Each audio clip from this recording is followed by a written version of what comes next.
Okay, let's see how this looks. Whoo! God! And on the 7th day, holy fuck! Oh god, it shows everything. Oh god. Oh god. I love it. Oh my god. What's up guys, it's Bree and happy 2017.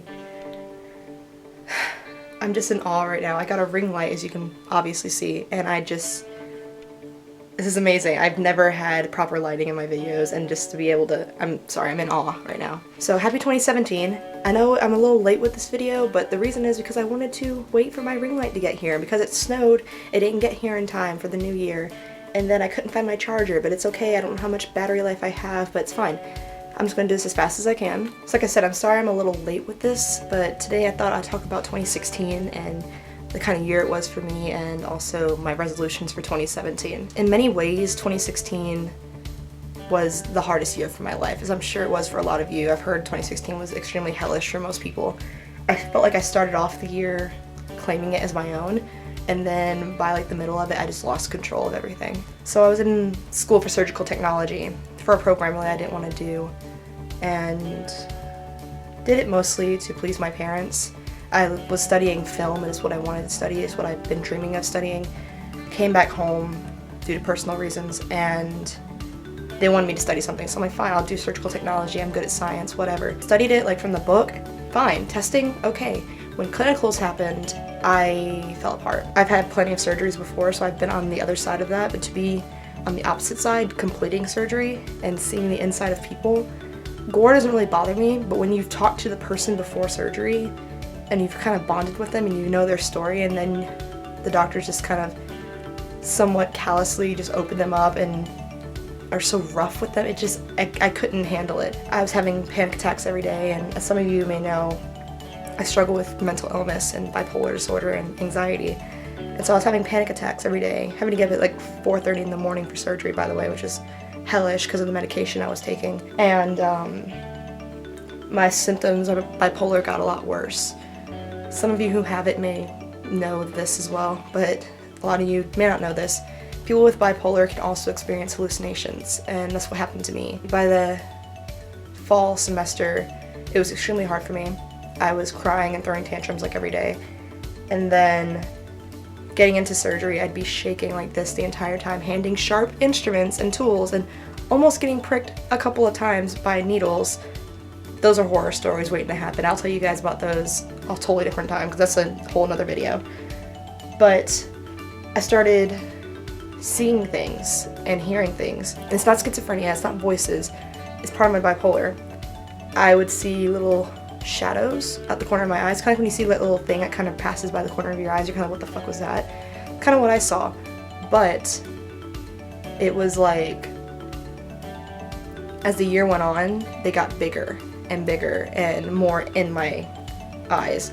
And around my last day of surgery, I remember washing my hands at the sink and looking up and seeing this huge fucking shadow like coming out of the ceiling, like right in front of me. And I was hearing things that weren't there, like people calling my name and people saying things to me that they weren't saying. And other hallucinations, like feeling like I'm falling to the floor and I'm not even moving. It was bad. It was getting really bad. I had a medication titration. I was on Seroquel, which is a very strong bipolar medication.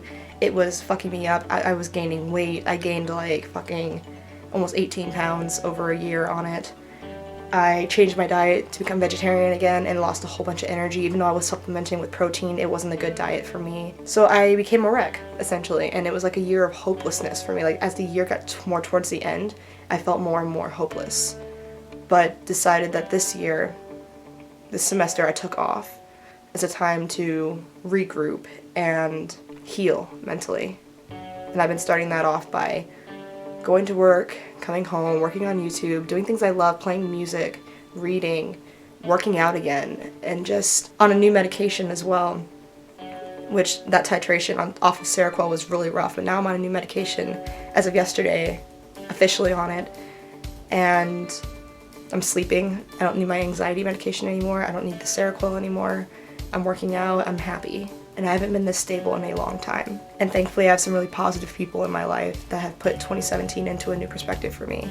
I have such a supportive girlfriend and family and friends, and they just really help me refocus. Every time I come out and I start falling back again, they always refocus me, so I'm very grateful for that, and I know a lot of people don't have that resource. So even though 2016 was a rough year for me, I sat back and thought about it, and a lot of good things actually happened. Last year I turned 21. I played in a band for a short time.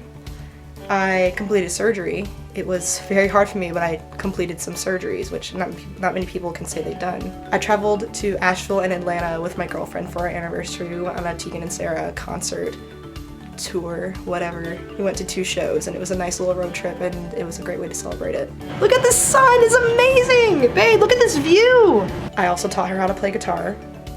I learned how to ollie on a skateboard, finally. I began stretching my ears, and it's made me feel more at one with my Native American culture. I got a second tattoo. I bought a fucking passport. How adult is this?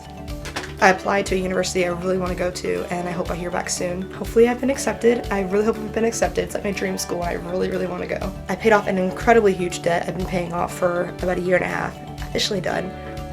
Paid, bitch. I got a job that I love. I've made friends within the past few months that have just changed my life. Completely changed my life. I learned how important it is. It seems self-evident, but for me it's kind of hard, but I've learned how important it is to stop hating myself and stop putting that negative energy just out in the universe, not expecting it to come back at me, you know what I'm saying? Learning to put myself in a positive mind frame. And more than anything, I've learned firsthand that true love surpasses any definition. And so now to address 2017. Like I said, I'm taking this year completely by the reins. I'm not making any sort of resolutions, like really strong ones like I did last year, like, oh, this year's gonna be my year, I'm fucking taking it. Because then if you don't, you let yourself down. So for me, my resolutions are focused on me mentally and more spiritually. 1, to not let time stress me out. I have chronic anxiety when it comes to time. I always feel like I'm wasting time. So like if I do something and it takes longer than I expected it to, I'm like, shit, I have less time in my day, and it really overwhelms me for some strange reason. I think it has something to do with like a fear of death I have, and then feeling like my life, oh my god, what if my life flies by and I never seize the moment, and this worrying for no reason at all. So stopping that right away. 2, to just be nicer to people. I am very guilty of taking out my emotions and anger on friends and family, and it's not fucking cool. It's not cool. It's not cool to take out my emotions on people and then get mad when they do the same thing to me. I can't do that. And what sucks about it is that when you have bipolar, if some of you have it, you may understand this. The shitty thing is that you're conscious you're doing it. You're conscious you're doing it, and at the time you just don't care.